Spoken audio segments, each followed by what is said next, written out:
The New Balance More V6 and the Brooks Glycerin Max 2 are two of the biggest Max Stack shoes that came out in 2025, but they have some key distinct differences between them, and I'll break all of these down when it comes to fit, performance, cushioning, so you have a better idea of which one is best for you by the end of the video.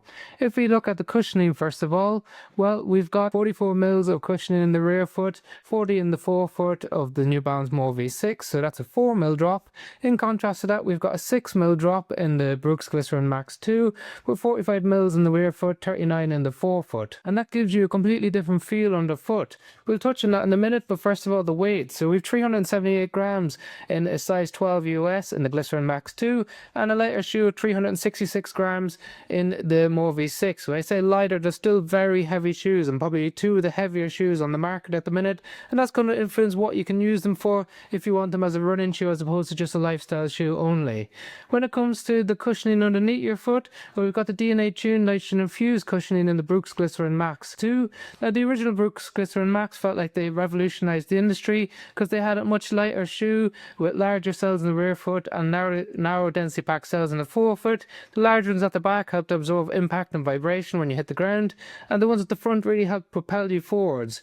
Well, they've completely changed this up in the Glycerin Max 2, which a lot of people are disappointed about, and as a result what we get is a lot firmer feel underfoot, much less responsive, but it is more stable in turn. But when we compare this firmness and stability to the New Balance More V6, they're completely different. So in the More V6 we have a much broader platform compared to what we get in the Glycerin Max 2. This inherently makes it much more stable. It still has the Fresh Foam X cushioning that we see in most of the New Balance shoes.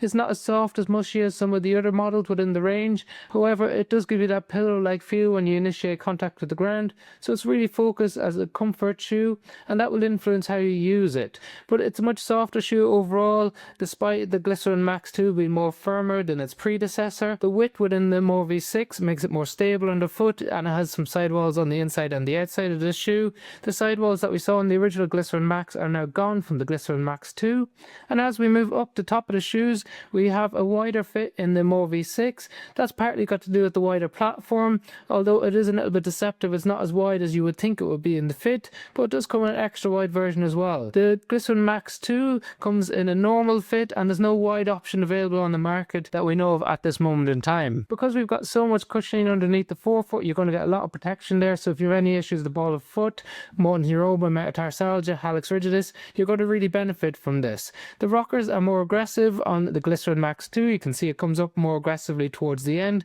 whereas we've got more of a casual, comfortable rocker on the New Balance More V6. So if you are a really aggressive forefoot rocker to propel you forwards, look towards the Glycerin Max. Both shoes give excellent protection. You can see they're extremely stiff, but in fact a little bit stiffer in the Glycerin Max 2 compared to what we get in the More V6, but both of them are classified as a highly stiff shoe in the forefoot. This adds lots of protection, and we have a more plush upper on the More V6. We've got more of a streamlined engineered mesh that wraps around your foot in the new Glycerin Max 2. We have a padded gusseted tongue in the Brooks Glycerin Max 2, and it's also gusseted in the New Balance More V6. Plenty of padding around the heel counters that are relatively rigid. So when it comes to performance and use cases, well, they're both excellent lifestyle shoes. I think the New Balance More V6 is known more as a lifestyle shoe just because of how it looks and also how it feels underfoot in terms of being a little bit softer. It also is a little bit more stable for those of you who want to use it for work, so if they're changing direction, if you're lifting things, turning, twisting,